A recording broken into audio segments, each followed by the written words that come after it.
और चंद्रशेखर, यहां पर जो बाबा साहेब भीमराव अंबेडकर के अपमान पर जो ये घमासान मचा हुआ है, ये दरअसल उनके प्रति जो आदर सम्मान देश का है उसका इजहार आप होते देख रहे हैं। अब विशुद्ध राजनीति हो रही है और नफे नुकसान का आकलन हो रहा है सत्ता पक्ष विपक्ष दोनों तरफ से।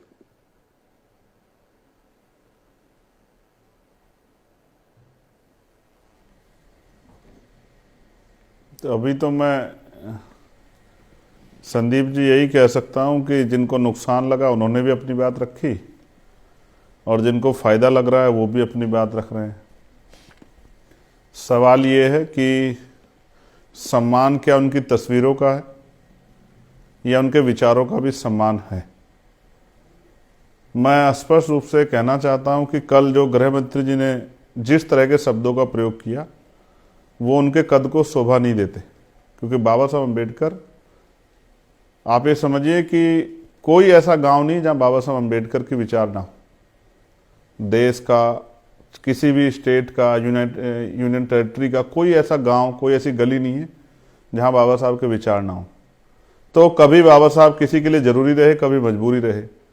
तो मजबूरी जरूरी में, जैसे संविधान के समय बाबा साहब इस देश की मजबूरी थे, क्योंकि बाबा साहब जैसा कोई नहीं था इतना ज्ञानी।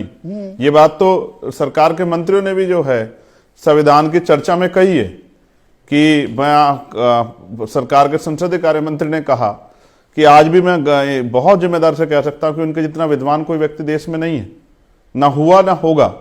तो बाबा साहब उस समय की जरूरत थे। नहीं, यहाँ पर चंद्रशेखर एक सेकंड के लिए हमला कांग्रेस की तरफ था। एक सेकंड के लिए रोक रहा हूं। और यहां दर्शकों को, देशवासियों को, बहुत कम लोगों को शायद ये जानकारी होगी, बाबा साहब भीमराव अंबेडकर की बात होते हैं कि भाई बहुत अच्छे कानूनविद थे, वकालत करते थे और उनकी संविधान पर पकड़ थी, संविधान के रचयिता थे। बहुत कम लोग ये जानते होंगे कि वित्तीय मामलों पर, फाइनेंशियल इंप्लीकेशंस पर, फाइनेंस पर, बजटिंग पर उनकी ऐसी कमाल की पकड़ थी। और रिजर्व बैंक ऑफ इंडिया जो 1935 में जिसकी स्थापना हुई, वो जो एक्ट आई, उसके रचयिता भी बाबा साहेब भीमराव अंबेडकर, ये उन्हीं का मास्टर प्लान था। एग्जैक्टली। ये लोगों को कम, मैं इसीलिए थोड़ा मैंने कहा ये जानकारी भी जोड़ दूं। आप जारी रखिए प्लीज। मैं आपसे कह रहा हूं, जब आपने ये बात कही तो मैं कुछ और फिर बातें आपसे कह देता हूं। सच ये है कि बाबा साहब एक जाति के दायरे में आके मजबूर हो गए, क्योंकि देश में जातीय व्यवस्था है। वरना इकोनॉमिक्स पे और पूरी जो व्यवस्था है, उस ढांचे पे जितनी पकड़ उनकी थी, मतलब आप समझिए ना, जिनको नोबेल मिला उन्होंने भी कहा, अमर्त्य सेन जी ने भी कहा कि मेरे गुरु जो है बाबा साहब अम्बेडकर हैं। इकोनॉमिक्स में जिनको जो है नोबेल मिला। मैं आपको ये बात इसलिए कह रहा हूं कि आज गृह मंत्री ने 5:30 बजे पीसी की, मैंने वो पीसी भी सुनी और जो विरोध हुआ मैंने उसको भी सुना। लेकिन मैं आपको स्पष्ट तौर पे कहना चाहता हूं, ये बात शायद आपके यहाँ कोई चर्चा में कहेगा नहीं। अभी आपको याद है परभनी में कुछ हुआ था। परभनी में हुआ ये कि बाबा साहब अम्बेडकर की स्टैचू और संविधान की प्रतिकृति को छेड़खानी की गई थी। एक बड़ा विरोध हुआ जिसमें एक लड़का जो है सोमनाथ की जान भी चली गई पुलिस की मारपीट में। मैं आपको जो सच कहना चाहता हूं ये है, बाबा साहब का अपमान करने की हिम्मत आज किसी में भी नहीं है। अगर गलती से किस पे हो भी जाता है तो उसको भी एहसास हो जाता है, क्योंकि बाबा साहब को मानने वाले लोग देश में नहीं दुनिया में बहुत हैं। और उनके मानने वाले वो अनुयायी हैं, भक्त नहीं है, लेकिन वो बाबा साहब के सम्मान के साथ हुई छेड़खानी पे कुछ भी कर गुजर सकते हैं। आज अगर देश में कहीं बाबा साहब की स्टैचू पे अगर स्टैचू के साथ छेड़खानी हो जाती है तो पूरे प्रशासन में हड़कंप मच जाता है, क्योंकि हमारे लोग सब कुछ बर्दाश्त कर सकते हैं, लेकिन अपने मुक्तिदाता का, हो सकता है अमित शाह जी के लिए, भाजपा के लिए बाबा साहब जो हैं वो पूजनीय हो या ना हो, या वो पूजते हों या उनके विचारों पर चलने की बात करते हो, या उनको भगवान मानते हो नहीं मानते हो, लेकिन इस देश के करोड़ों शोषितों, वंचितों, महिलाओं के लिए वो मुक्तिदाता हैं। और मेरे लिए इवन एडवोकेट चंद्रशेखर आजाद अगर मेंबर ऑफ पार्लियामेंट है तो डॉक्टर बाबा साहब अम्बेडकर के संविधान की वजह से है। अगर इंदिरा गांधी जी प्राइम मिनिस्टर बनी महिला होने के बाद तो बाबा साहब अम्बेडकर के संविधान की वजह से बनी। उनको आप किसी भी तरह से कोशिश करके देश से अलग नहीं कर सकते। उनके विचार, उनका समर्पण, उनका सहयोग, उनका योगदान वो देश में हमेशा रहेगा। बाबा साहब सदैव थे, सदैव हैं और सदैव रहेंगे। कांग्रेस नहीं रही सत्ता में, उनका भाजपा भी नहीं रहेगी, लेकिन आजाद, और 1990 में देश को याद आई थी जी कि भारत रत्न दिया जाना चाहिए। और 90 के दशक में आपके आने से पहले मैं ए.के. वाजपेयी से यही पूछ रहा था कि अभी तो बाबा साहेब भीमराव अंबेडकर की कसीदे पढ़े जा रहे हैं, 90 के दशक में किताबें भी छप रही थी, वर्शिपिंग फॉल्स गॉड, और वो किताब किस पर थी? बाबा साहेब भीमराव अंबेडकर। दो चीजें मुझे बतानी है संदीप भाई।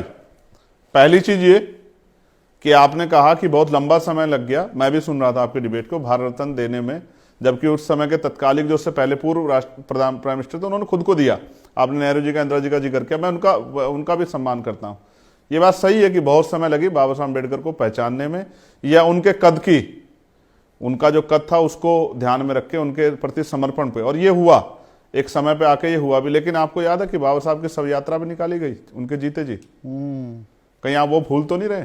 नहीं, अच्छा किया आपने बाबा ये साहब याद के दिलाया। जीते जी उनकी शव यात्रा आरएसएस के लोगों ने निकाली। ये भी भूलने का विषय नहीं है। बाबा साहब सबके लिए, बाबा साहब जब अपने लोगों की बात करते थे, बाबा साहब महिलाओं की बात करते थे, उन्होंने हिंदू कोड बिल पे इस्तीफा भी दिया। मैं कांग्रेस को प्रोटेक्ट करने के लिए, डिफेंस करने के लिए नहीं बैठा हूं आपके चैनल पे संदीप भाई। स्पष्ट है, जिसने जो कहा, आज जो सरकार के मंत्रियों को जो मौका मिला है वो कांग्रेस के कर्मों की वजह से मिला है। जो कांग्रेस ने किया वो उसी को कह रहे हैं। हाँ। मंत्रिमंडल से इस्तीफा देना पड़ा, और नेहरू जी ने कहा कि बातों को राजा जी के नकारा नाम से नहीं फर्क जा पड़ता सकता, है। बिल्कुल। क्या नाम, बाबा साहब के जान से फर्क नहीं पड़ता, उनको नकारा नहीं जा सकता, ये फैक्ट है। लेकिन आज जो हो रहा है, 2 दिन पहले पार्लियामेंट में कहा गया कि भाई संविधान पे चर्चा करा रहे हैं, और मैंने, आपको याद होगा, मैंने पार्लियामेंट में जब मुझे बोलने का मौका मिला, मैंने सबसे पहली बात ये कही कि आप कह रहे हैं, सब सारे नेता बोल रहे हैं, बड़े बड़े नेता, मंत्री हैं, सब हिंदुस्तान वर्ड का यूज कर रहे हैं, लेकिन कॉन्स्टिट्यूशन पे डिबेट कर रहे हैं आप 70 साल गौरवशाली यात्रा पे, 75 साल की। लेकिन फर्स्ट जो चैप्टर है भाग 1, वो तो कहता है India that is Bharat, India that is Bharat. फिर आप एंटी कॉन्स्टिट्यूशनल वर्ड का क्यों प्रयोग कर रहे हैं बार बार हिंदुस्तान? तो सरकार के मंत्रियों ने बोला, विपक्ष के नेताओं ने बोला, तो जब आप पार्लियामेंट में संविधान पर चर्चा कर रहे हैं तो आप उस वर्ड का यूज भी नहीं कर रहे हैं।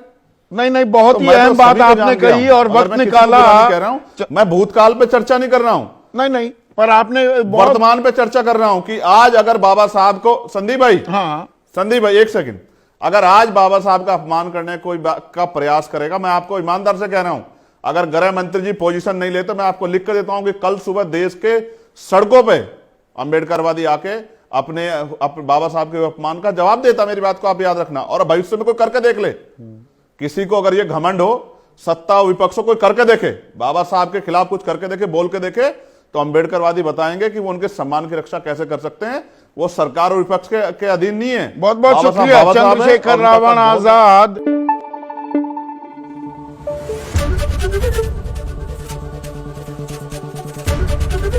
एबीपी न्यूज आपको रखे आगे।